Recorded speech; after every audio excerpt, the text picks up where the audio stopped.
എല്ലാവർക്കും സുഖമാണെന്ന് വിശ്വസിക്കുന്നു. ഞങ്ങളിവിടെ സുഖമായിരിക്കുന്നു. അപ്പോൾ ഞാൻ വന്നിരിക്കുന്നത് നമ്മുടെ രാമശ്ശേരി ഇഡ്ഡലി ആയിട്ടാണ്.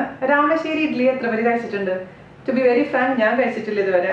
അതായത് ഞാൻ ഉണ്ടാക്കി കഴിച്ചിട്ടുണ്ടെന്നല്ലാതെ ശരിയായ സ്ഥലത്ത് പോയിട്ട് ഞാൻ കഴിച്ചിട്ടില്ല. തീർച്ചയായിട്ടും എപ്പോഴെങ്കിലും കഴിക്കാൻ പറ്റുമെന്ന് ഞാൻ വിശ്വസിക്കുന്നു. രാമശ്ശേരി ഇഡ്ഡലിയുടെ റെസിപ്പി അന്വേഷിച്ച് കുറെ കാലങ്ങളായി നടക്കുന്ന ഒരാളാണ് ഞാൻ. പക്ഷെ അതിന്റെ പ്രോപ്പർ ആയിട്ടുള്ള ഒരു അളവ് എനിക്ക് കിട്ടിയിരുന്നില്ല. ഈ അടുത്താണ് എനിക്കത് കിട്ടിയത്. അപ്പൊ അതുകൊണ്ട് ഞാൻ തയ്യാറാക്കി നോക്കി, അടിപൊളിയായിട്ടുണ്ട്. അപ്പൊ രാമശ്ശേരി ഇഡ്ഡലി തയ്യാറാക്കുന്ന ഒത്തന്റിക് രീതിയിൽ നമുക്ക് വീട്ടിൽ തയ്യാറാക്കാൻ പറ്റില്ലേ, അതിന് അതിൻ്റെതായ കാര്യങ്ങളൊക്കെ വേണം. പക്ഷെ നമ്മുടെ വീട്ടിൽ തയ്യാറാക്കാൻ പറ്റുന്ന പോലെയാണ് ഞാൻ ചെയ്തിരിക്കുന്നത്. പിന്നെ അതിൽ പ്രത്യേക ചില പോയിന്റ്സ് ഞാൻ പറഞ്ഞിട്ടുണ്ട്. അത് കൃത്യമായി പാലിച്ചിട്ടുണ്ടെങ്കിൽ മാത്രമാണ് നല്ല പെർഫെക്റ്റ് ആയിട്ടുള്ള രാമശ്ശേരി ഇഡ്ഡലി, നല്ല സോഫ്റ്റ് ആയിട്ട് ഇഡ്ഡലി കിട്ടുള്ളൂ.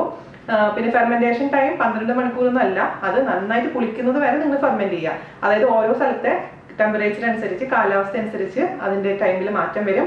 മാത്രമല്ല വെള്ളത്തിന്റെ അളവിലും മാറ്റം വരും. ഓക്കെ, ചെറിയ ചെറിയ കാര്യങ്ങളാണെങ്കിൽ പോലും ശ്രദ്ധിക്കുകയാണെന്നുണ്ടെങ്കിൽ പെർഫെക്റ്റ് ആയിട്ടുള്ള ടേസ്റ്റി ആയിട്ടുള്ള രാമശ്ശേരി ഇഡ്ഡലി നിങ്ങൾക്ക് വീട്ടിൽ തന്നെ തയ്യാറാക്കി നോക്കാം. അപ്പോൾ തയ്യാറാക്കിയിട്ട് ഇഷ്ടപ്പെടുകയാണെന്നുണ്ടെങ്കിൽ വീഡിയോ ഷെയർ ചെയ്യാനും അതുപോലെ തന്നെ ലൈക്ക് ചെയ്യാനും സബ്സ്ക്രൈബ് ചെയ്യാനും മറക്കരുത്. അപ്പോൾ ഒട്ടും താമസിക്കുന്നത് നമുക്ക് എങ്ങനെയാണ് ടേസ്റ്റി ആയിട്ടുള്ള രാമശ്ശേരി ഇഡ്ഡലി തയ്യാറാക്കാം എന്ന് നോക്കിയിട്ട് വരാം. ഓക്കെ, നമ്മുടെ രാമശ്ശേരി ഇഡ്ഡലി ഉണ്ടാക്കാൻ തുടങ്ങിയാലോ? അപ്പോൾ അതിന് വേണ്ടി ഞാനിവിടെ ആദ്യം എടുത്തു വെച്ചിരിക്കുന്നത് അരിയാണ്. ഇത് 2 ടൈപ്പ് അരി ഞാൻ ഇതിലിട്ടിട്ടുണ്ട്. ഇത് കുതിർത്ത് വെച്ചിരിക്കുന്ന അരിയാണ്. 4 മണിക്കൂർ വെള്ളത്തിലിട്ട് കുതിർത്ത് വെച്ചിരിക്കുന്ന അരിയാണ്. ഞാനിപ്പോൾ ഇതിൽ ഇഡ്ഡലി റൈസ് ഉപയോഗിച്ചിട്ടുണ്ട്, അതുപോലെ തന്നെ പച്ചരി ഉപയോഗിച്ചിട്ടുണ്ട്. ഞാനിപ്പോൾ ഇവിടെ ഉപയോഗിച്ചിരിക്കുന്ന അളവ് എന്ന് പറയുന്നത് 1.5 ഗ്ലാസ്, ഈ ഗ്ലാസ്സിൽ 240 ml ഗ്ലാസ്സിൽ 1.5 ഗ്ലാസ് ഇഡ്ഡലി അരിയും അതുപോലെ തന്നെ 1 ഗ്ലാസ് പച്ചരിയാണ് ഉപയോഗിച്ചിരിക്കുന്നത്. അപ്പോൾ നിങ്ങളുടെ അടുത്ത് ഇഡ്ഡലി അരി ഇല്ലയെന്നുണ്ടെങ്കിൽ പച്ചരി മാത്രമായിട്ട് ഉപയോഗിക്കാം. അതേസമയം പച്ചരി ഇല്ലയെന്നുണ്ടെങ്കിൽ ഇഡ്ഡലി അരി മാത്രമായിട്ട് ഉപയോഗിക്കാം, കുഴപ്പമൊന്നുമില്ല. പക്ഷേ കുറച്ചും കൂടി പെർഫെക്റ്റ് റിസൾട്ട് വരണമെന്നുണ്ടെങ്കിൽ ഈ 2 അരി ഉപയോഗിക്കുന്നതായിരിക്കും നന്നായിട്ടുണ്ടാവുക. അത് 4 മണിക്കൂർ വെള്ളത്തിൽ കുതിർത്ത് വെച്ചിട്ടുണ്ടായിരുന്നു. ഇത് ഞാൻ വെള്ളമൊക്കെ കുറച്ച് ഊറ്റി വെച്ചിരിക്കുന്ന അരിയാണത്, മാറ്റി വയ്ക്കാം. അതുപോലെ തന്നെ ഇത് ഉഴുന്ന്, 1/2 ഗ്ലാസ് ഉഴുന്ന്, ഈ ഗ്ലാസ്സിൽ 1/2 ഗ്ലാസ് ഉഴുന്ന്, 1 ടീസ്പൂൺ ഉലുവ, ഇതും 4 മണിക്കൂർ ഞാൻ വെള്ളത്തിലിട്ട് വെച്ചിട്ടുണ്ടായിരുന്നു. നന്നായി കുതിർന്ന് വന്നിട്ടുണ്ട്. ഇത് നമുക്ക് നന്നായിട്ട് അരച്ചെടുക്കണം. ഉഴുന്ന് നല്ല ഫൈനായിട്ട് അരയ്ക്കണം. അതേസമയം അരി ഒരുപാട് അങ്ങ് ഫൈൻ ആവാൻ പാടില്ല, ഒരല്പം തരി ആവാം. ഓക്കെ, അപ്പോൾ ഇതിൻ്റെ കണക്കെന്ന് പറയുന്നത് 5:1 ആണ്. അതായത് 5 ഗ്ലാസ് അരിയാണെന്നുണ്ടെങ്കിൽ 1 ഗ്ലാസ് ഉഴുന്ന്. അപ്പോൾ ഞാൻ ജസ്റ്റ് കുറച്ചു, അതിൻ്റെ പകുതി എടുത്തിട്ടുള്ളൂ. കാരണം നമുക്ക് വീട്ടിൽ 4 പേരല്ലേ ഉള്ളൂ, അപ്പോൾ ഒരുപാട് ഇഡ്ഡലിയുടെ ആവശ്യമില്ലല്ലോ. അപ്പോൾ അതുകൊണ്ട് 2.5 ഗ്ലാസ്സിന് 1/2 ഗ്ലാസ് എന്നുള്ള കണക്കാണ് എടുത്തിരിക്കുന്നത് കേട്ടോ. അപ്പോൾ ഇത് ഞാൻ കുറേ നാളുകളായി ചെയ്യണമെന്ന് വിചാരിച്ചിരുന്ന റെസിപ്പി ആയിരുന്നു. പക്ഷേ എനിക്ക് പെർഫെക്റ്റ് ആയിട്ടുള്ള ഒരു കണക്ക് കിട്ടുന്നുണ്ടായിരുന്നില്ല. അപ്പോൾ കഴിഞ്ഞ ദിവസമാണ് ഞാൻ സുജിത് ഭക്തൻ്റെ വീഡിയോ കണ്ടത്. അവർ രാമശ്ശേരിയിൽ പോയിട്ട് അവിടെ ശരിക്കും ഇഡ്ഡലി ഉണ്ടാക്കുന്ന പ്രോപ്പറായിട്ടുള്ള വീട്ടിൽ പോയിട്ട് ഇഡ്ഡലി ഉണ്ടാക്കുന്നൊക്കെ കാണിച്ചിട്ട് ആ വീഡിയോയിലാണ് ഇങ്ങനെ 10 കിലോന് 2 കിലോ ഉഴുന്നുള്ള കണക്ക് പറഞ്ഞിട്ടുണ്ടായിരുന്നു. അപ്പോൾ ആ ഒരു രീതി വെച്ചിട്ടാണ് ഞാനിങ്ങനെ കാൽക്കുലേറ്റ് ചെയ്തിട്ട് നമ്മളെ വീട്ടിലുണ്ടാക്കാൻ പറ്റുന്ന ഒരു അളവിലോട്ട് എത്തിയത്. അപ്പോൾ സുജിത് ഭക്തൻ ഈ വീഡിയോ കാണുന്നുണ്ടെങ്കിൽ താങ്ക്സ് പറയുകയാണ് ഞാൻ ഈ സമയത്ത്. കാരണം ഒരു പെർഫെക്റ്റ് റെസിപ്പി കിട്ടിയാൽ മാത്രമല്ലേ നമുക്ക് വീഡിയോ ആയിട്ട് കൺവേർട്ട് ചെയ്യാൻ പറ്റുള്ളൂ. അപ്പോൾ നമുക്കത് ഇനി ഉണ്ടാക്കാൻ തുടങ്ങാം. അപ്പോൾ എന്താ ചെയ്യേണ്ടതെന്ന് വെച്ച് കഴിഞ്ഞാൽ ആദ്യം തന്നെ ഇത് ഒന്നും കൂടി വാഷ് ചെയ്തിട്ട് ഞാൻ ഉഴുന്നും ഉലുവയും നന്നായിട്ട് ഫൈനായിട്ട് അരച്ചിട്ട് കൊണ്ടുവരാം. അപ്പോൾ ഈ വെള്ളം ഞാൻ കളയണ്ട, കുതിർക്കാൻ ഉപയോഗിക്കുന്ന വെള്ളം ഞാൻ ഉപയോഗിക്കാറില്ല. ഈ വെള്ളം കളഞ്ഞിട്ട് നമുക്ക് അരച്ചിട്ട് കൊണ്ടുവരാം. അപ്പോൾ ഞാൻ ഉലുവയും ഉഴുന്നും നന്നായിട്ട് അരച്ച് കൊണ്ടുവന്നിട്ടുണ്ട്, നല്ല ഫൈനായിട്ട് അരച്ചിട്ടുണ്ട്. ഇതിലത്തെ വെള്ളമെല്ലാം കളഞ്ഞതിന് ശേഷം മിക്സിയുടെ ജാറിലോട്ട് ഇട്ടു. അതിനുശേഷം അതിലോട്ട് ഒരു 1/4 ഗ്ലാസ് വെള്ളം ഒഴിച്ചിട്ടാണ് അരച്ചെടുത്തിരിക്കുന്നത്. ഒരു പാത്രത്തിലോട്ട് ഒഴിച്ചു കൊടുക്കാം. സാധാരണ ഇഡ്ഡലിനേക്കാളും നമുക്ക് ഉഴുന്ന് ഇതിൽ കുറവ് മതി കേട്ടോ. 5:1 എന്ന് പറയുമ്പോൾ തീരെ കുറവാണ്. പക്ഷെ അതെനിക്ക് ഇഷ്ടപ്പെട്ടു. എനിക്ക് ഉഴുന്നിൻ്റെ ആ ഒരു ആധിക്യം, അതായത് കൂടുതലുള്ള ഒരു മണം, ഒരു വാസന എനിക്ക് ഇഷ്ടമില്ലാത്ത ഒരാളാണ്. അപ്പോൾ ഇതെനിക്ക് നല്ലതായിട്ട് ഇഷ്ടപ്പെട്ടു. ഈ ഇഡ്ഡലി പാത്രത്തിലോട്ട് ഒഴിച്ച് കൊടുത്തിട്ടുണ്ടെങ്കിൽ എന്താ വേണ്ടതെന്ന് വെച്ച് കഴിഞ്ഞാൽ സെയിം ജാറിലോട്ട് തന്നെ ഒരു 3 പ്രാവശ്യമായിട്ട് നമ്മുടെ അരിയും കൂടെ ഇട്ട് ഇത് അരച്ചിട്ട് വരാം. ഇതാ നമ്മുടെ മാവ് മൊത്തത്തിൽ റെഡി ആയിട്ടുണ്ട്. ഞാൻ അരിയും കൂടെ അരച്ച് കൊണ്ടുവന്നിട്ടുണ്ട്. അപ്പോൾ ഞാൻ ഈ മാവ് റെഡിയാക്കാൻ ആകെ മൊത്തത്തിൽ 1 ഗ്ലാസ് വെള്ളമാണ് ഉപയോഗിച്ചിരിക്കുന്നത്. അതായത് 1/4 ഗ്ലാസ് വെള്ളം ഉപയോഗിച്ചിട്ടാണ് ഞാൻ ഉഴുന്ന് അരച്ചിട്ടുണ്ടായിരുന്നത്. അതുപോലെ തന്നെ 3/4 ഗ്ലാസ് വെള്ളം ഉപയോഗിച്ചിട്ടാണ് അരി അരച്ചത്. അപ്പോൾ മൊത്തത്തിൽ ഈ മാവ് ഉണ്ടാക്കാൻ വേണ്ടിയിട്ട് ഞാൻ ഉപയോഗിച്ചിരിക്കുന്ന വെള്ളത്തിൻ്റെ അളവ് 240 ml ഗ്ലാസ്സിൽ 1 ഗ്ലാസ് വെള്ളം. ഓക്കെ, അത് ഡിപ്പെൻസ്, ഓരോ അരി അനുസരിച്ച് മാറ്റം വരും കേട്ടോ. ഫെർമെൻ്റ് ആയതിനു ശേഷം നമുക്ക് കൺസിസ്റ്റൻസി ഒരുപാട് തിക്കാണെന്നുണ്ടെങ്കിൽ ഒരു ഇച്ചിരി വെള്ളം ഒഴിച്ച് കൊടുക്കേണ്ടി വരും, ഇച്ചിരി ഒന്ന് ലൂസായി കിട്ടാൻ വേണ്ടിയിട്ട്. ഇനി നമുക്കിതിലോട്ട് ആവശ്യത്തിനുള്ള ഉപ്പ് ചേർത്ത് കൊടുക്കണം. ഉപ്പിൻ്റെ അളവ് എന്ന് പറഞ്ഞാൽ എപ്പോഴും സൂക്ഷിച്ചിടണം. ഞാനിപ്പോൾ ഇവിടെ ഹിമാലയൻ സോൾട്ടാണ് ഉപയോഗിക്കാൻ പോകുന്നത്. നിങ്ങളുടെ അടുത്തുള്ള കല്ലുപ്പാണെങ്കിൽ കല്ലുപ്പ് ഉപയോഗിക്കാം, കല്ലുപ്പ് ഇല്ലെങ്കിലും കുഴപ്പമൊന്നുമില്ല. പൊടിയുപ്പ് ഉപയോഗിച്ചാലും പ്രശ്നമൊന്നുമില്ല. പക്ഷേ കല്ലുപ്പ് ഉണ്ടെന്നുണ്ടെങ്കിൽ അതായിരിക്കും ഏറ്റവും ബെസ്റ്റ്. അപ്പോൾ ഞാൻ കുറച്ച് ഉപ്പിട്ട് കൊടുക്കുകയാണ്. ഓക്കെ, ഉപ്പ് ഇട്ട് കൊടുത്തിട്ടുണ്ട്. നന്നായിട്ട് കൈ വെച്ച് മിക്സ് ചെയ്ത് കൊടുക്കുക. കൈ നല്ല വൃത്തിയുള്ള കൈയാണെന്നുണ്ടെങ്കിൽ ഏറ്റവും ബെസ്റ്റ് കൈയാണ്. ഞാൻ എല്ലാ ഇഡ്ഡലിയുടെ വീഡിയോയിലും പറയാറുള്ള പോലെ തന്നെ. അതേസമയം നിങ്ങൾക്ക് കൈ വെച്ച് മിക്സ് ചെയ്യാൻ മടിയാണെന്നുണ്ടെങ്കിൽ നല്ല തവി വെച്ചിട്ട് മിക്സ് ചെയ്താലും മതി. ഓക്കെ, അപ്പോൾ നന്നായിട്ട് ഞാൻ പറഞ്ഞ പോലെ ചെറിയതായിട്ട് ഒരു തരി ഉണ്ട്. ഒരുപാട് ഫൈനായിട്ട് ഞാൻ അരി അരച്ചിട്ടില്ല. അപ്പോൾ അതുകൊണ്ട് ചെറിയൊരു തരി നമുക്ക് ഫീൽ ചെയ്യണം. അതാണ് അതിൻ്റെ ഒരു കൺസിസ്റ്റൻസി എന്ന് പറയുന്നത്. അപ്പോൾ നന്നായിട്ട് ഒരു 10 മിനിറ്റോളം നേരം നമ്മളിതങ്ങ് നന്നായി അങ്ങ് മിക്സ് ചെയ്ത് കൊടുക്കുക. എന്നിട്ട് ഉപ്പ് നോക്കിയിട്ട് കുറവാണെന്നുണ്ടെങ്കിൽ ഇട്ട് കൊടുക്കുക. അല്ലെങ്കിൽ നാളെ ഫെർമെൻ്റ് ആയതിന് ശേഷം നോക്കിയിട്ട് ഇട്ട് കൊടുത്താലും കുഴപ്പമൊന്നുമില്ല കേട്ടോ. തണുപ്പുള്ള സ്ഥലങ്ങളിലാണ് നിങ്ങൾ താമസിക്കുന്നത് എന്നുണ്ടെങ്കിൽ ഇത് ചെറിയ ചൂടുവെള്ളത്തിലിട്ട് ഈ പാത്രം അങ്ങ് ഇറക്കി വെക്കുക. ഒരു 3-4 പ്രാവശ്യം അത് മാറ്റി ആ വെള്ളം മാറ്റി അങ്ങ് വെച്ചാൽ മതി. അപ്പോൾ നന്നായി ഫെർമെൻ്റ് ആയിക്കോളും. അല്ലെങ്കിൽ ഓവൻ്റെ ഉള്ളിൽ ലൈറ്റ് ഇട്ടിട്ട് എടുത്ത് വെക്കാം. ചൂടുള്ള സമയമാണെങ്കിൽ പിന്നെ പ്രശ്നമൊന്നുമില്ല. അടുക്കളയിൽ തന്നെ വെച്ച് കഴിഞ്ഞാൽ തന്നെ നന്നായിട്ട് അങ്ങ് പൊന്തിക്കോളും. അപ്പോൾ ഞാനിപ്പോൾ ഇവിടെ ദുബായിലാണ്. അതുകൊണ്ട് ഈ സമയത്ത് ഇവിടെ നല്ല ചൂടുള്ള സമയമാണ്. അപ്പോൾ എനിക്ക് അടുക്കളയിൽ വെച്ചാൽ തന്നെ നന്നായിട്ട് അങ്ങ് പൊന്തി വരാറുണ്ട്. അപ്പോൾ ഈ കൺസിസ്റ്റൻസി ഇപ്പോൾ കറക്റ്റാണ് കേട്ടോ. അപ്പോൾ ഇത് ഫെർമെൻ്റ് ആകുമ്പോൾ കുറച്ചും കൂടെ തിക്കായിട്ട് മാറും. അപ്പോൾ നമുക്ക് ഫെർമെൻ്റ് ആയതിന് ശേഷം നോക്കിയിട്ട് തീരുമാനിക്കാം ഇതിൽ വെള്ളം ചേർക്കണോ വേണ്ടയോ എന്നുള്ള കാര്യം. അപ്പോൾ ഇത് നന്നായിട്ട് മിക്സ് ചെയ്യാൻ മറക്കരുത്. കൈ ഉപയോഗിച്ചിട്ടോ തവി ഉപയോഗിച്ചിട്ടോ. കുറേ നാളുകളായിട്ട് ഞാൻ ചെയ്യണമെന്ന് വിചാരിച്ചിട്ട് റെസിപ്പി ആയിരുന്നു. അതുപോലെ തന്നെ ഞാൻ കാഞ്ചീപുരം ഇഡ്ഡലി ഉണ്ടാക്കി നോക്കി. പക്ഷേ എനിക്ക് പേഴ്സണലി എനിക്ക് അത്ര വലിയ താല്പര്യം തോന്നിയില്ല. അതുകൊണ്ടാണ് ഞാൻ വീഡിയോ ഇടാതിരിക്കുന്നത്. കാഞ്ചീപുരം ഇഡ്ഡലിയുടെ റെസിപ്പി വേണമെന്നുണ്ടെങ്കിൽ ഞാൻ തീർച്ചയായിട്ടും ഒരു ദിവസം ചെയ്യാം. ഇഡ്ഡലിയുടെ ഷേപ്പ് അല്ല എന്നുള്ളതാണ് ഇതിൻ്റെ ഏറ്റവും വലിയ പ്രത്യേകത. ശരിക്കും കണ്ടു കഴിഞ്ഞാൽ തട്ടുദോശ പോലെ ഇരിക്കുന്നു.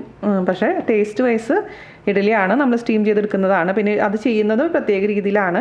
അപ്പോൾ നമ്മുടെ വീട്ടിൽ പറ്റുന്ന രീതിയിലാണ് ഞാൻ ചെയ്യാൻ പോകുന്നത്. അപ്പോൾ അവരൊക്കെ ട്രഡീഷണലായി ചെയ്യുന്ന രീതിയിൽ നമുക്ക് ചെയ്യാൻ പറ്റില്ല. പിന്നെ മാത്രമല്ല ഇത് സമയമെടുക്കും. കാരണം അറ്റ് എ ടൈം ഇപ്പോൾ വീട്ടിലൊക്കെ ഒരു സമയത്ത് ഒന്നൊക്കെ ചെയ്യാൻ പറ്റുള്ളൂ. 3-4 ഇഡ്ഡലി നമുക്ക് ഒറ്റ സമയത്ത് ഒരടുപ്പിൽ ഉണ്ടാക്കാൻ പറ്റും. അവർ ട്രഡീഷണലായി ചെയ്യുമ്പോൾ അതിൻ്റേതായ കാര്യങ്ങൾ അവരുടെ അടുത്തുണ്ട്. നമ്മളിതിപ്പോൾ വല്ലപ്പോഴും ഉണ്ടാക്കുമ്പോൾ അതിന് വേണ്ടിയിട്ട് അതൊന്നും വാങ്ങിക്കാൻ പറ്റില്ലല്ലോ. മാത്രമല്ല പുറത്ത് താമസിക്കുന്നവർക്ക് ഒട്ടും പറ്റില്ല. അപ്പോൾ എനിക്ക് അറിയാവുന്ന രീതിയിൽ, എനിക്ക് എന്നെക്കൊണ്ട് പറ്റാവുന്ന രീതിയിൽ ഞാൻ നിങ്ങൾക്ക് കാണിച്ചു തരാം. ഇതിപ്പോൾ മിക്സ് ചെയ്തുകൊണ്ടിരിക്കുന്നത് രാത്രി 6 മണിക്കാണ്. അപ്പോൾ രാവിലെ 6 മണിയാകുമ്പോഴേക്കും നന്നായിട്ട് അങ്ങ് ഫെർമെൻ്റ് ആയിക്കോളും. ഓക്കെ, അതിനുശേഷം നമുക്ക് രാവിലെ ഇതങ്ങ് ഇഡ്ഡലിയാക്കാം, അടച്ചു വയ്ക്കാൻ. ഓക്കെ, അത് നാളെ രാവിലെ നമുക്ക് കാണാം. അപ്പോൾ നന്നായിട്ട് പൊന്തിയിട്ടുണ്ട് കേട്ടോ. ഞാനും ജസ്റ്റ് ഒന്ന് മിക്സ് ചെയ്ത് നോക്കട്ടെ. അപ്പോൾ വെള്ളം കുറവാന്ന് തോന്നുകയാണെങ്കിൽ അല്പം കൂടെ വെള്ളം ഒഴിച്ച് കൊടുക്കേണ്ടി വരും. ഇച്ചിരി വെള്ളം ഒഴിക്കേണ്ടി വരും കേട്ടോ. കാരണം നമ്മളിത് സാധാരണ ഇഡ്ഡലി പോലെയല്ല, ഒരു ഇച്ചിരി ദോശ പോലെ പരത്തേണ്ടതാണ്. അതുകൊണ്ട് നമുക്കൊരു അല്പം വെള്ളം ഒഴിച്ച് ഒന്നും കൂടെ ഒന്ന് ലൂസാക്കാം. നമ്മളിതിൽ ഉഴുന്ന് കുറച്ച് ചേർത്തിരിക്കുന്ന കാരണം അങ്ങനെ ഒരു എന്താ പറയുക പുളിമണം ഇല്ല. അതേസമയം പൊന്തിയിട്ടുമുണ്ട്, പുളിച്ചിട്ടുമുണ്ട്.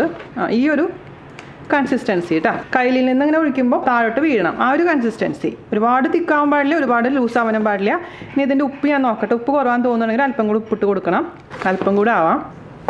ഇപ്പോൾ കറക്റ്റായിട്ടുണ്ട്. ഇനി നമുക്ക് ഇഡ്ഡലി ഉണ്ടാക്കാൻ തുടങ്ങാം. അപ്പോൾ സാധാരണ രീതിയിൽ നമ്മൾ ഉണ്ടാക്കുന്ന പോലെയല്ല ഈ ഇഡ്ഡലി ഉണ്ടാക്കുന്നത്. ഞാൻ നേരത്തെ പറഞ്ഞ പോലെ തന്നെ അതിന് വേണ്ടിയിട്ട് ശരിക്കും പറഞ്ഞാൽ ട്രഡീഷണലായിട്ട് അവർ ചെയ്യുമ്പോൾ എന്താണെന്ന് വെച്ച് കഴിഞ്ഞാൽ അതിന് സ്പെഷ്യലായിട്ട് പറഞ്ഞുണ്ടാക്കിയിട്ടുള്ള തട്ടുകൾ ഉണ്ടാവും. ആ തട്ടുകളുടെ മുകളിൽ നനഞ്ഞ തുണി വിരിച്ച് അതിലോട്ടാണ് നമ്മൾ ഈ മാവ് പരത്തി കൊടുത്ത് സ്റ്റീം ചെയ്തെടുക്കേണ്ടത്. നമ്മുടെ അടുത്ത് ഇപ്പോൾ അതുപോലത്തെ തട്ട് ഇല്ലാത്തത് കൊണ്ട് നമ്മുടെ വീട്ടിൽ ചെയ്യാൻ പറ്റുന്ന രീതിയിലാണ് ഞാൻ ചെയ്തിരിക്കുന്നത്. അതിന് വേണ്ടിയിട്ട് ഒരു ചെറിയൊരു പാത്രത്തിൽ, കുഴിയുള്ള പാത്രത്തിൽ വെള്ളം എടുക്കുക.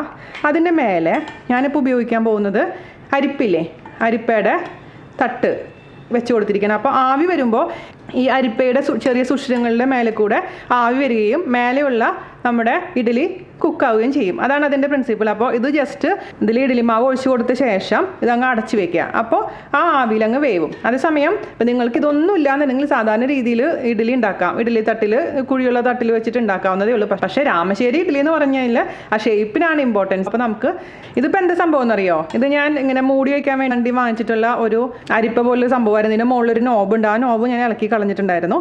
അപ്പോൾ അതല്ലെങ്കിൽ ഞാൻ പറഞ്ഞ പോലെ അരിപ്പയുടെ ഈ ഭാഗം ഊരിയെടുത്തിട്ട് ഇതിൻ്റെ മുകളിലങ്ങ് വെച്ചാൽ മതി. അതുമല്ലാന്നുണ്ടെങ്കിൽ നമ്മൾ കുക്കറൊക്കെ വാങ്ങിക്കുമ്പോൾ കിട്ടില്ലേ ഇതുപോലത്തെ സംഭവം, ഇത് ഉണ്ടെന്നുണ്ടെങ്കിൽ, ഈ തട്ടുണ്ടെന്നുണ്ടെങ്കിൽ ഇങ്ങനെ ഇതിൻ്റെ മുകളിൽ വെച്ചിട്ട് ഇതിൻ്റെ മുകളിൽ തുണി ഇട്ടിട്ട് വെച്ചാലും മതി. അപ്പോൾ നിങ്ങളുടെ കയ്യിലുള്ള എന്താണ് സംഭവം അതുപോലെ ചെയ്യുക. പിന്നെ ചില ആൾക്കാർ എന്താ ചെയ്യുകയെന്ന് വെച്ച് കഴിഞ്ഞാൽ ഇതിൻ്റെ ചുറ്റും കയറ് കെട്ടിയിട്ട് അങ്ങോട്ടും ഇങ്ങോട്ടും കയറ് കെട്ടും. ഇതിൻ്റെ മുകളിൽ തുണി വെച്ചിട്ട് അങ്ങനെ സ്റ്റീം ചെയ്തെടുക്കാം. പക്ഷേ ഇപ്പോൾ അതിനുള്ള സൗകര്യം എനിക്കില്ലാത്തത് കൊണ്ട് ഞാൻ ഇതുപോലുള്ള തട്ടിലാണ് നമ്മൾ തുണി വെച്ച് കൊടുക്കാൻ പോകുന്നത്. അപ്പോൾ നമുക്ക് വെള്ളം നന്നായി തിളയ്ക്കണം. വെള്ളം നന്നായി തിളച്ചതിന് ശേഷം അതിൻ്റെ മുകളിൽ വളരെ നൈസായിട്ടുള്ള ഒരു തുണി, ഞാനിപ്പോൾ ഇവിടെ ഉപയോഗിച്ചിരിക്കുന്നത് ഇവിടെ തോർത്തുമുണ്ടില്ലേ, ഉപയോഗിക്കാത്തൊരു തോർത്തുമുണ്ട് എടുത്തിട്ട് നന്നായി വാഷ് ചെയ്ത് നനച്ച് വെച്ചിരിക്കുന്ന തുണിയാണ്. അത് അതാണ് ഞാൻ എടുത്തിരിക്കുന്നത്. അപ്പോൾ എന്താണെന്ന് വെച്ച് കഴിഞ്ഞാൽ ഒട്ടും തന്നെ മാവ് ഉള്ളിലോട്ട് പോവില്ല, ഇതിലെങ്ങനെ പറ്റി പിടിച്ചിരുന്നോളും. അപ്പോൾ അത് എപ്പോഴും ചെയ്യുമ്പോൾ എന്താ ശ്രദ്ധിക്കേണ്ടത് വെച്ചാൽ നനഞ്ഞിട്ട് വേണം നമ്മൾ ഇതിൻ്റെ മുകളിലോട്ട് അങ്ങ് ഇട്ട് കൊടുക്കാൻ. സ്റ്റീം വരുന്ന സമയത്ത് മാത്രം ഇതിലോട്ട് ഇഡ്ഡലി മാവ് ഒഴിച്ചു കൊടുത്താൽ മതി, ആദ്യമേ ഇതിനെ ഒഴിച്ചു കൊടുക്കേണ്ട ആവശ്യമില്ല. അപ്പോൾ നന്നായിട്ട് സ്റ്റീം വരട്ടെ കേട്ടോ. നല്ലോണം ആവി വരാൻ തുടങ്ങിയിട്ടുണ്ട്. അപ്പോൾ അതിന് മുകളിൽ ഞാൻ നനഞ്ഞ തുണി ഇടാൻ പോവുകയാണ്. ഒരുപാട് വലിയ തുണി ഇടാൻ പാടില്ല, കാരണം തീയിലോട്ടൊന്നും തുണി വരാൻ പാടില്ല, അത് കത്ത് പിടിക്കും. അതുകൊണ്ട് സൂക്ഷിക്കണം തുണിയുടെ അളവ്. ഇനി അതിലോട്ട് നമുക്ക് ഒരു ചെറിയ തവി മാവ് ഒഴിച്ചു കൊടുക്കാം. ഞാൻ പറഞ്ഞ പോലെ ഒരുപാട് തിക്നെസ് പാടില്ല, നമുക്ക് പരത്താൻ പറ്റുന്ന തിക്നെസ്സേ പാടുള്ളൂ. അപ്പോൾ ഒരു ചെറിയ തവി മാവ് ഇങ്ങനെ ഒഴിച്ചു കൊടുക്കുക. ഓക്കെ, എന്നിട്ട് ഒന്ന് പരത്തി കൊടുക്കുക. ഞാൻ പറഞ്ഞ പോലെ തട്ടുദോശയുടെ ഒരളവ്. ഓക്കെ, എന്നിട്ട് നമുക്ക് അടച്ച് വെച്ചിട്ട് സ്റ്റീം ചെയ്തെടുക്കാം. അപ്പോൾ ഒരു 5 മിനിറ്റൊക്കെ എടുക്കേണ്ടി വരും, കാരണം ഞാൻ പറഞ്ഞ പോലെ നമ്മുടെ രീതിയിലാണ് ചെയ്യുന്നത്. അപ്പോൾ നമ്മളുടെ പരിമിതികൾക്കുള്ളിൽ നിന്നിട്ട് നമുക്കിത് കുക്ക് ചെയ്തെടുക്കാം. അപ്പോൾ 5 മിനിറ്റ് ഹൈ ഫ്ലെയിമിലാണ് തീ വെച്ചിരിക്കുന്നത്. 5 മിനിറ്റ് കഴിഞ്ഞിട്ടൊന്ന് നോക്കാം. ഒരു 5 മിനിറ്റ് കഴിഞ്ഞിട്ടുണ്ട് കേട്ടോ. ഞാൻ ജസ്റ്റ് ഒന്ന് ഒരു പപ്പടം കുത്തി വെച്ചിട്ട് ഒന്ന് കുത്തി നോക്കി. ഒന്നും കൂടെ ആവാനുണ്ട്, ഒന്നും കൂടെ അടച്ചു വയ്ക്കാം. ഞാൻ അപ്പുറത്തും ഒരു പാത്രത്തിൽ ഇതുപോലെ നമ്മുടെ കുക്കറിൻ്റെ തട്ട് വെച്ചിട്ടുണ്ട്. കുക്കർ വാങ്ങിക്കുമ്പോൾ കിട്ടുന്ന തട്ടും അതിൻ്റെ മുകളിൽ തുണിയും വിരിച്ച് കൊടുത്തിട്ടുണ്ട്. ഇനി അത് ആവി വരുന്ന സമയത്ത് നമുക്ക് അതിലോട്ട് കുറച്ച് ഇഡ്ഡലി മാവ് ഒഴിച്ചു കൊടുക്കാം. അപ്പോൾ നമുക്ക് അതിലൊന്നും പിടിച്ചിട്ടില്ല, അപ്പോൾ അതിൻ്റെ അടുത്തത് കുക്കായിട്ടുണ്ടെന്നാണ്. അപ്പോൾ നമുക്ക് ഇതിൽ നിന്ന് എടുക്കുമ്പോൾ എപ്പോഴും സൂക്ഷിക്കണം, കയ്യിൽ ഒരു ടർക്കി ടവൽ ഇങ്ങനെ പിടിച്ചിട്ട് എടുത്താൽ മതി, കാരണം ആവി നല്ലോണം വരുന്നതാണ്, അല്ലെങ്കിൽ കൈ പൊള്ളാനുള്ള ചാൻസ് ഉണ്ട് കേട്ടോ. അതുകൊണ്ട് സൂക്ഷിക്കുക. പിന്നെ ഇവിടെ ഇതിങ്ങനെയൊക്കെ എടുക്കുമ്പോൾ സൈഡിൽ നിന്നൊക്കെ ആദ്യം തുണി വിരിച്ചതിന് ശേഷം മാത്രം എടുക്കുക, അല്ലെങ്കിൽ ആ തട്ടും ഇങ്ങനെ പുറത്തേക്ക് പോരും. എന്നിട്ടൊരു വാഴയിലയോ അല്ലാന്നുണ്ടെങ്കിൽ ഒരു പാത്രത്തിലോട്ട് നമ്മളുടെ ആ ഇഡ്ഡലി വെച്ച് കൊടുക്കുക. അപ്പോൾ ആദ്യത്തെ ഇഡ്ഡലി റെഡി ആയിട്ടുണ്ട്. അതുപോലെ തന്നെ അടുത്ത ഇഡ്ഡലി ഉണ്ടാക്കിയെടുക്കുക. വെള്ളം കുറഞ്ഞിട്ടുണ്ടോ എന്ന് നമ്മൾ നോക്കണം ആദ്യം തന്നെ. വെള്ളം കുറഞ്ഞിട്ടുണ്ടെങ്കിൽ വെള്ളം ഒഴിച്ചതിന് ശേഷം മാത്രം അടുത്തത് ഉണ്ടാക്കാൻ പാടുള്ളൂ. അതിൽ അത്യാവശ്യം വെള്ളമുണ്ട്. അപ്പോൾ ഒന്നും കൂടെ ഈ തുണി ഒന്നും കൂടെ നനച്ചതിന് ശേഷം അടുത്ത ഇഡ്ഡലി നമുക്ക് ഉണ്ടാക്കാൻ തുടങ്ങാം. രണ്ടാമത്തെ ഇഡ്ഡലി ഉണ്ടാക്കാൻ വേണ്ടിയിട്ട് വീണ്ടും നനഞ്ഞ തുണി അതിലേക്ക് അതിൻ്റെ മുകളിലോട്ട് ഇട്ട് കൊടുക്കുക. നേരത്തെ പറഞ്ഞ പോലെ തന്നെ ഒരു തവി മാവ് ഒഴിച്ചു കൊടുക്കുക, ഇഷ്ടമൊന്ന് പരത്തി കൊടുക്കുക, അടച്ചു വയ്ക്കുക. ഹൈ ഫ്ലെയിമിൽ തന്നെ വേണം കേട്ടോ, നല്ല ആവി വരണം. അതുപോലെ തന്നെ അപ്പുറത്തെ സൈഡിലും ഞാൻ വെച്ചിരുന്ന പാത്രത്തിൽ നിന്ന് വെള്ളം തിളയ്ക്കാൻ തുടങ്ങിയിട്ടുണ്ട്. അതിൽ നമുക്ക് ഒരു തവി മാവ് ഒഴിച്ചു കൊടുക്കാം. അതും അടച്ചു വെച്ചിട്ടുണ്ട്. അപ്പോൾ ഏകദേശം ഒരു 7 മിനിറ്റാണ് എനിക്ക് എടുത്തിട്ടുണ്ടായിരുന്ന ആദ്യത്തെ ഇഡ്ഡലി കുക്കായി കിട്ടാൻ വേണ്ടിയിട്ട്. അത് ഡിപ്പെൻസ് കേട്ടോ. ചെയ്യുമ്പോൾ ഒരു 5 മിനിറ്റ് കഴിഞ്ഞ ശേഷം ഓപ്പൺ ചെയ്ത് നോക്കുക. ഇതുപോലെ തന്നെ കുത്തി നോക്കുക, വെന്തിട്ടുണ്ടെങ്കിൽ എടുക്കുക, അല്ലെങ്കിൽ കുറച്ചും കൂടെ നേരം കുക്ക് ചെയ്തെടുക്കുക. ഓവറായിട്ട് വെന്ത് കഴിഞ്ഞാലും എന്താ പ്രശ്നം എന്ന് വെച്ചാൽ ഈ ഇഡ്ഡലി അങ്ങനെ ഹാർഡായിട്ട് മാറും. നല്ലൊരു കറക്റ്റ് ടൈമിങ് എപ്പോഴും ശ്രദ്ധിക്കണം കേട്ടോ. അപ്പോൾ രണ്ടും കുക്കാവട്ടെ. ഏറ്റവും ബെസ്റ്റ് കോമ്പിനേഷൻ തക്കാളി ചട്നിയാണ് കേട്ടോ, എനിക്ക് ഏറ്റവും ഇഷ്ടമാണ്. പിന്നെ അതുപോലെ തന്നെ നമ്മുടെ ഇഡ്ഡലിപ്പൊടി ഉണ്ടെങ്കിലും നന്നായിരിക്കും. അപ്പോൾ ഇന്നലെ ഞാൻ 6 മണിക്ക് രാത്രി 6 മണിക്കാണ് അരച്ച് വെച്ചിട്ടുണ്ടായിരുന്നത്. ഇപ്പോൾ സമയം രാവിലെ 8:30 ആയിട്ടുണ്ട്. അപ്പോൾ എത്ര മണിക്കൂർ കഴിഞ്ഞു? 14 മണിക്കൂർ ഫെർമെൻ്റ് ആയിട്ടുണ്ട്. അപ്പോൾ അതുകൊണ്ട് നേരത്തെ തന്നെ അരച്ച് വെച്ചോളൂ. ഞാൻ പറഞ്ഞ പോലെ ഉഴുന്ന് കുറവായതുകൊണ്ട് നമുക്ക് സമയം എടുക്കും ഫെർമെൻ്റായി കിട്ടാൻ. അതുകൊണ്ട് രാത്രി ഉറങ്ങാൻ പോകുന്ന നേരത്ത് നിൽക്കണ്ട, ഒരു 5 മണിക്ക് 4 മണിക്ക് അരച്ച് വെച്ചാലും കുഴപ്പമില്ല കേട്ടോ. അപ്പോൾ അഥവാ കൂടുതൽ ഫെർമെൻ്റ് ആയിട്ടുണ്ടെങ്കിൽ രാവിലെ എണീറ്റ് അങ്ങ് ഫ്രിഡ്ജിൽ വെച്ചാൽ മതി. പക്ഷേ ഇത് അങ്ങനെ പുളിക്കുന്ന ഒരു മാവല്ല, അതുകൊണ്ട് പേടിക്കേണ്ട ആവശ്യമൊന്നുമില്ല. അപ്പോൾ രാവിലെ എണീറ്റിട്ട് നിങ്ങൾക്ക് ഇഡ്ഡലി ഉണ്ടാക്കണമെന്നുണ്ടെങ്കിൽ ഇപ്പോൾ ഞാൻ പറഞ്ഞ പോലെ ഇതുപോലെ ചെയ്യാൻ പറ്റിയില്ലെങ്കിൽ സാധാരണ പാത്രത്തിൽ വെച്ചിട്ട് നമുക്ക് ഉണ്ടാക്കാം. അപ്പോൾ ഇതിൻ്റെ ടേസ്റ്റ് എന്ന് പറയുമ്പോൾ പക്ഷേ ഒരു വെറൈറ്റി എന്ന് പറയുന്നത് ഈ ഒരു രീതിയിൽ സ്റ്റീം ചെയ്തെടുക്കുന്നതാണ്. തിക്നെസ് കുറഞ്ഞിട്ട് ഇല്ലാതെ നമ്മൾ ദോശയുടെ പരുവത്തിൽ സ്റ്റീം ചെയ്തെടുക്കുന്നതാണ് ഈ രാമശ്ശേരി ഇഡ്ഡലിയുടെ പ്രത്യേകത. അപ്പോൾ എന്തായാലും നിങ്ങളൊന്ന് ട്രൈ ചെയ്ത് നോക്കൂ. ഞാനിപ്പോൾ ഇവിടെ ഒരു 3 ഇഡ്ഡലി ഉണ്ടാക്കിയിട്ട് പിന്നെ ഓഫ് ചെയ്ത് വെച്ചു, കാരണം പിള്ളേരില്ല. അപ്പോൾ പിന്നെ അവർ വരുമ്പോൾ ഉണ്ടാക്കി കൊടുക്കാമെന്ന് വിചാരിച്ചു, കാരണം ഞാൻ മാത്രമേ ഇവിടെ ഉള്ളൂ. അപ്പോൾ ഞാനിപ്പോൾ സാമ്പാർ റെഡിയാക്കിയിട്ടുണ്ട്, വെള്ള ചട്നി റെഡിയാക്കിയിട്ടുണ്ട്, അതുപോലെ തന്നെ തക്കാളി ചട്നി, സാമ്പാർ പൊടി ചേർത്തിട്ടുള്ള തക്കാളി ചട്നി ഞാൻ ഈസി ആയിട്ടുള്ള ചെയ്തിട്ടുണ്ടായിരുന്നില്ലേ അത്. പിന്നെ ഇത് നമ്മുടെ ഇഡ്ഡലിപ്പൊടി. ഇത്രയാണ് ഇതിൻ്റെ കൂടെ ഞാൻ സെർവ് ചെയ്തിരിക്കുന്നത്. അപ്പോൾ കണ്ടില്ലേ, ഇതുപോലെ വളരെ നൈസായിട്ടിരിക്കും. ശരിക്കും തട്ടുദോശ, പക്ഷേ സ്റ്റീം ചെയ്തിരിക്കുന്ന തട്ടുദോശ. അപ്പോൾ നമുക്ക് തോരനും കഴിച്ചാലോ. പിന്നെ ശ്രദ്ധിക്കേണ്ട കാര്യം എന്താണെന്ന് വെച്ച് കഴിഞ്ഞാൽ ഇഡ്ഡലിയുടെ പോലെ ഓവറായിട്ട് തിക്കാവാൻ പാടില്ല. നമ്മൾ ഒഴിക്കുമ്പോൾ പരത്താൻ പറ്റണം ശരിയായിട്ട്. പരത്താൻ പറ്റിയിട്ടില്ല എന്നുണ്ടെങ്കിൽ കുറച്ചും കൂടെ വെള്ളം ഒഴിച്ച് കൊടുത്തോളൂ, കാരണം ഓരോ അരി അനുസരിച്ചും വെള്ളത്തിൻ്റെ അളവിൽ മാറ്റം വരും. പിന്നെ നന്നായി ഫെർമെൻ്റ് ആയിരിക്കണം, എന്നാൽ മാത്രമേ നല്ല സോഫ്റ്റ് ആയിട്ട് വരുള്ളൂ. അതും പ്രത്യേകിച്ച് ശ്രദ്ധിക്കേണ്ട ഒരു കാര്യമാണ്, കാരണം ഞാൻ പറഞ്ഞ പോലെ ഇതിൽ ഉഴുന്ന് വളരെ കുറച്ചേ ചേർത്തിട്ടുള്ളൂ. അപ്പോൾ ഫെർമെൻറ്റേഷൻ ടൈം 12 മണിക്കൂർ ചിലപ്പോൾ ശരിയായി വരില്ല. അതുകൊണ്ട് കൂടുതൽ സമയം വെക്കുക, അതിനുശേഷം ഉണ്ടാക്കിയെടുക്കുക. ഓക്കെ, അപ്പോൾ ഞാൻ ചെറിയൊരു കഷ്ണം, ഇത് നമ്മൾ തക്കാളി ചട്നിയാണ് കേട്ടോ ഇതിൻ്റെ പെർഫെക്റ്റ് കോമ്പിനേഷൻ എന്ന് പറയുന്നത്. അല്ലെങ്കിൽ ഇഡ്ഡലിപ്പൊടി, എന്താ നിങ്ങൾക്ക് താല്പര്യം അതനുസരിച്ച് ചെയ്തോളൂ. ഓ അരേ വാ, ഇതിൻ്റെ കൂടെ ഒരു കോഫിയും കൂടെ ഉണ്ടെങ്കിൽ കുശാലായി. വളരെ എളുപ്പമാണ് തയ്യാറാക്കാൻ സമയം അത്ര രുചികരമാണ്. കാരണം ഇതെന്ന് പറഞ്ഞു കഴിഞ്ഞാൽ ഒരു പുതിയ എക്സ്പീരിയൻസ് ആണല്ലേ, വേറിട്ടൊരു എക്സ്പീരിയൻസ് ആണ്. ഞാൻ ആദ്യമായിട്ടാണ് കേട്ടോ ഇങ്ങനെ ട്രൈ ചെയ്ത് നോക്കിയത്. ഇതുപോലെ ഈ ദോശയുടെ വലുപ്പത്തിൽ ഇഡ്ഡലി, പക്ഷേ നന്നായിട്ടുണ്ട്. അപ്പോൾ എനിക്ക് എപ്പോഴെങ്കിലും രാമശ്ശേരി പോവുകയാണെങ്കിൽ ശരിക്കും പ്രോപ്പറായിട്ട് ഇഡ്ഡലി ഉണ്ടാക്കുന്ന സ്ഥലങ്ങളിൽ പോയിട്ട് ഇഡ്ഡലി കഴിക്കാൻ തീർച്ചയായിട്ടും ആഗ്രഹമുണ്ട്. അത് എപ്പോഴെങ്കിലും സാധിക്കുമെന്ന് ഞാൻ വിശ്വസിക്കുന്നു. അപ്പോൾ നമ്മളിതിൽ തന്നിരിക്കുന്ന എല്ലാത്തിൻ്റെയും വീഡിയോ ഓൾറെഡി ഞാൻ പോസ്റ്റ് ചെയ്തിട്ടുണ്ട്. അതായത് ഇഡ്ഡലിപ്പൊടിയുടെ വീഡിയോ ഉണ്ട്, ടിഫിൻ സാമ്പാറിൻ്റെ ഉണ്ട്, വെള്ളച്ചട്നി, അതുപോലെ തന്നെ ഈസി ആയിട്ടുള്ള തക്കാളി ചട്നി. അപ്പോൾ എല്ലാത്തിൻ്റെയും ലിങ്ക് ഞാൻ താഴെ ഡിസ്ക്രിപ്ഷൻ ബോക്സിൽ തരാം. അപ്പോൾ എല്ലാവരും തയ്യാറാക്കി നോക്കുക. വീഡിയോ ഇഷ്ടപ്പെട്ടിട്ടുണ്ടെങ്കിൽ ഷെയർ ചെയ്യാനും ലൈക്ക് ചെയ്യാനും അതുപോലെ തന്നെ ഉണ്ടാക്കിയതിന് ശേഷം ഫീഡ്ബാക്ക് പറയാനും മറക്കരുത്. ആരെങ്കിലും സബ്സ്ക്രൈബ് ചെയ്തിട്ടില്ലെങ്കിൽ സബ്സ്ക്രൈബ് ചെയ്യാനും മറക്കില്ല എന്ന് വിശ്വസിക്കുന്നു. അപ്പോൾ അടുത്ത അടിപൊളിയായിട്ടുള്ള റെസിപ്പി ആയിട്ട് വരുന്നവരെ നന്ദി, നമസ്കാരം. Thank you.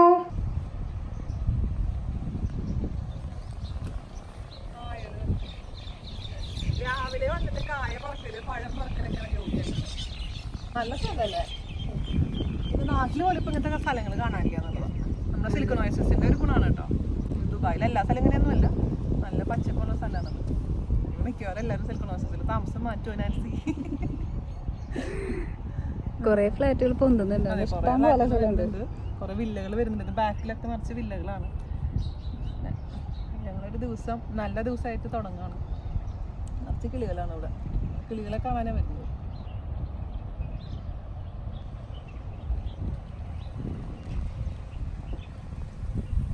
അതിനൊക്കെ പോയി. പണ്ട് അവിടെ ജാജേട്ടനും അവയും കൂടി ടെന്നീസ് കളിക്കുമ്പോ ഞാനും നന്ദും അവിടെ ബാക്കിൽ ഇരിക്കും. ആ ചുവന്ന പൂവില്ലേ അത് താഴ്വന എടുക്കണം. അതുകൊണ്ട് ഞങ്ങള് കള ഉണ്ടാക്കും. പൂക്കളം ഞാൻ നന്ദു ചെറുതായിരിക്കും. കുറച്ച് പൂക്കൾ കൊണ്ടുപോയിട്ട് നമുക്ക് പൂക്കളിടാൻ. പൂക്കളിടണ്ടേ? അല്ലെങ്കിൽ ഇവിടെ വന്ന് പൂക്കളിട്ടാലോ നമുക്ക്? ഇവിടുത്തെ പൂക്കൾ നല്ല നല്ല ഭംഗിണ്ടാവും ഈ പച്ചയില് പൂക്കളിട്ടല്ലേ. അത് നല്ല റെഡ് പൂവ്. അത് നാൻസിയുടെ വക തിരുവാതിരക്കളി ഒറ്റയ്ക്ക് തിരുവാതിരക്കളി അത് നന്നായിരിക്കും. ഒറ്റയ്ക്ക് ഒറ്റയ്ക്ക് സംഘഗാനം പാടുന്നു, സംഘം നിർത്തുന്നുള്ള പോലെ ചെയ്യാം അല്ലേ?